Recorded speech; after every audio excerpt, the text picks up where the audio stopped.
पहला वीडियो जो इस देश में कभी भी किसी गरीब को 5 लाख रुपया की गारंटी किसी ने नहीं दी।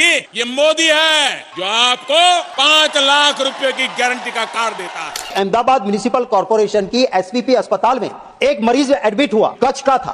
एडमिट हुआ तब कहा कि आयुष्मान कार्ड है कि हाँ आपको एक पैसा नहीं लगेगा। एडमिट होता है, उसकी ट्रीटमेंट शुरू होती है, उसको कहते हैं तुम्हारा पांव काट देना पड़ेगा। उसको दूसरे डॉक्टर को पेपर्स दिखाते हैं, वो कहते हैं कि लेस सर्कुलेशन ऑफ ब्लड है, स्टेंट लगा दो, सर्कुलेशन होगा, पांव काटने की जरूरत नहीं है। वो कहता है कि मुझे छुट्टी दो साहब अस्पताल से, मुझे नहीं पांव नहीं कटवाना है। बोले नो, 35,000 भरो। बोले साहब आपने कहा था आयुष्मान कार्ड, तो पांव कटवाओ तो फ्री ट्रीटमेंट, आधी छोड़ के जाना है, 35,000 भरो।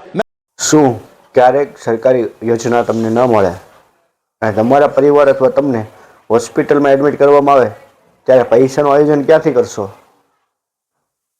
આ વિચારવા જેવી વાત છે. અને હા, હવે મેડિક્લેમ એવા આવશે કે નાનીથી માંડીને મોટી બીમારી સુધી દરેક બીમારીમાં કામ આપે ને એવો મેડિક્લેમ આવી ગયો છે. તો આજે જ વધુ માહિતી મેળવવા માટે વોટ્સઅપ મેસેજ કરો અને અપોઇન્ટમેન્ટ બુક કરો.